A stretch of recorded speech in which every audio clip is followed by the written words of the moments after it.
পেয়েছি আমরা। জি জি। চট্টগ্রাম বিশ্ববিদ্যালয়ে এক উপাচার্যের 547 দিনে 425 নিয়োগ, মানে একটা পত্রিকার হেডলাইন এটা।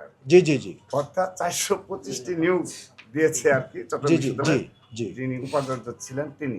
জি। তো এটা তাদের একটা ট্রেন্ড। তো স্যার স্বাভাবিকভাবে আপনাকে হয়তো বা প্রেশার ক্রিয়েটটা তিনি করবেন স্যার। তো স্যার আমাদের রিকোয়েস্ট হলো স্যার, বিএনপি জামাত কোনো বিষয় না, না। কারণ প্ররোচনায় যেন কলেজ ক্যাম্পাসে বহিরাগত প্রবেশ করে।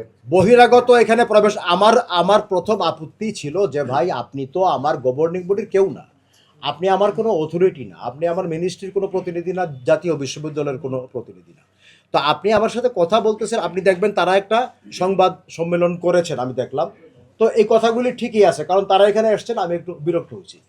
এই কথা একদমই ঠিক আছে, কারণ আমি এখানে আমার দাপ্তরিক কাজ করতেছি, তারা তো অপ্রাসঙ্গিক বিষয়ে আমার এখানে কথা বলতে আসছে, তারা আমাকে কাজ করতে দিবে না। আমার গভর্নিং বডির প্রতিটা মেম্বার অত্যন্ত দক্ষ এবং যোগ্য এবং অত্যন্ত বড় মাপের লোক, তো তাদেরকে দিয়ে এই নিয়োগটা কি স্যার মানে আগে হয়েছে? তো এই গভর্নিং বডি এই নিয়োগটা নির্দলীয় সরকার আমলে হয়েছে গভর্নিং বডি।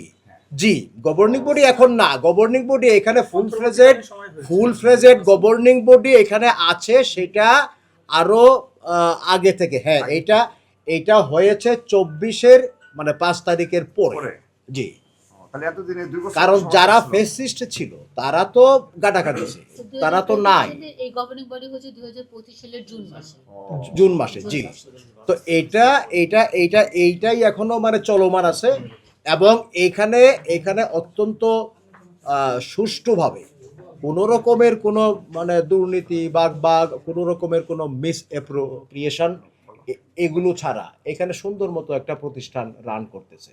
সরকার আমাকে এখানে নিয়োগ দিয়েছে। স্যার আমাদের এটা হলো স্যার আমাদের ছাত্র দল দ্বারা যদি কখনো আমরা সব জায়গায় একটি কথা বলি, সামান্যতম অনাকাঙ্ক্ষিত কোনো কিছু হয় স্যার, আপনি প্রশাসনিকভাবে তো ব্যবস্থা নেবেনই, কাইন্ডলি আমাদেরকে একটু অবহিত করবেন, আমরা সাথে সাথে অবশ্যই করবো। এই যে এরা যে আছে, আপনি দেখেন এরা, আমি মানে আমার ভয়ে, এই যে এরা আছে যে আমার ভয়ে আমার সাথে দুর্ব্যবহার করবে, দূরে কথা, হ্যাঁ, আমার দ্বারে কাছেই আসে না। আমি গতকাল এদেরকে, আপনি ভিডিও এটা দেখলে মানে ফুটেজটা, আমি দাঁড়িয়ে আমার ছেলেদের আমি চিৎকার করে এইভাবে হাত উঁচিয়ে আমি এদেরকে এক সাইডে নিয়ে গেছি আমি। তবুও যদি তারা এখান থেকে চলে যায়, তারা যাবে না, তাদের উদ্দেশ্যই হইলো এখানে একটা গন্ডগোল করছে, মব। আমি সেটা আমার জি। এখন আমরা হচ্ছে সার্বিকভাবে গতকাল যে ঘটনা ঘটলো, জি, সেই ঘটনার পরিপ্রেক্ষিতে আমরা এখানে একটা বিক্ষোভ মিছিল করব, জি, আপনার কলেজ প্রাঙ্গণের এখান থেকে।